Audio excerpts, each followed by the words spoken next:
ఇలాంటి దిగజారుడు పార్టీలన్నీ కూడా మీ జగనన్ననే టార్గెట్ గా, పేదవాడి భవిష్యత్తే టార్గెట్ గా, వైఎస్ఆర్సీపీనే టార్గెట్ గా ఆయుధాలు రెడీ చేసుకుంటా ఉన్నాయి.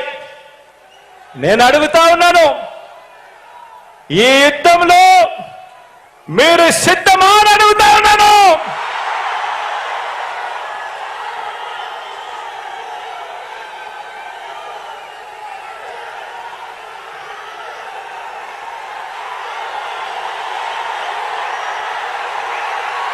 నేను సిద్ధం. దేవుడు దయతో ప్రజలే అండగా, దేవుడు దయతో ప్రజలే అండగా ఒంటరి పోరాటానికి మీ బిడ్డ సిద్ధం. మీరు సిద్ధమా అని అడుగుతా ఉన్నాను. వారికి దిక్కులు పిక్కటిల్లేలా సమరనాదం చేస్తూ, ఎన్నికల శంఖారావం పూరిస్తూ సిద్ధమని ఇక్కడి నుంచే వైఎస్ఆర్సీపీ పిలుపునిస్తా ఉంది అని చెప్పి సందర్భంగా తెలియజేస్తా ఉన్నాను. 2024 మరో 60 రోజుల నుంచి 70 రోజుల్లో ఎన్నికలు జరగనున్నాయి. ఆ ఎన్నికలకు మీరు సిద్ధమా అని అడుగుతా ఉన్నాను. దుష్ట చతుష్టయాన్ని, గజ దొంగల ముఠాను ఓడించేందుకు సిద్ధమా అని అడుగుతా ఉన్నాను మీ అందరినీ. వచ్చే ఎన్నికలు పేదలకు పెత్తందారులకు మధ్య యుద్ధం. వచ్చే ఎన్నికలు వారి వంచనకు మన విశ్వసనీయతకు మధ్య యుద్ధం. వచ్చే ఎన్నికలు వారి దోచుకో పంచుకో తిడుకో అనే విధానానికి మన డిబిటి అంటే బటన్ నొక్కడం, నేరుగా అక్క చెల్లెమ్మల కుటుంబాల ఖాతాల్లోకి నేరుగా డబ్బులు వెళ్ళిపోవడానికి మధ్య జరుగుతా ఉన్న యుద్ధం.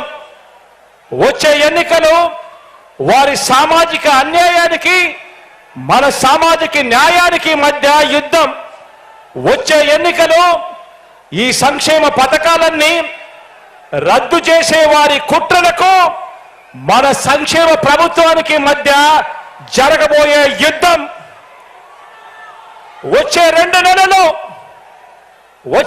నెలలు మనందరికీ కూడా నిత్యం యుద్ధమే. మరోసారి అడుగుతా ఉన్నా, ఈ యుద్ధానికి మీరంతా సిద్ధమా అని అడుగుతా ఉన్నాను.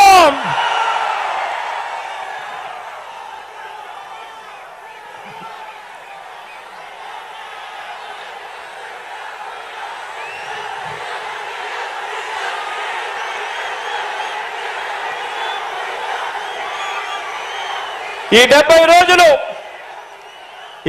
రోజులు ప్రతి ఒక్కరూ ఒక సైన్యంగా పనిచేయాలి. ప్రతి ఒక్కరం ప్రతిపక్షం 10 వైపుల నుంచి చేసే దాడుల్ని, వారి ఎల్లో మీడియాని, వారి సోషల్ మీడియాలో చేసే దుష్ప్రచారాన్ని తిప్పికొట్టాలి.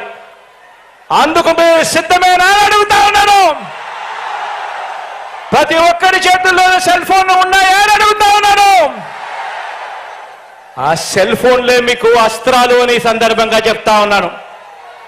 సోషల్ మీడియాను శాసించేది ఇక మీదట సెల్ ఫోన్ ఉన్న ప్రతి పేదవాడు శాసించబోతా ఉన్నాడు అని చెప్పి సందర్భంగా తెలియజేస్తా ఉన్నాను.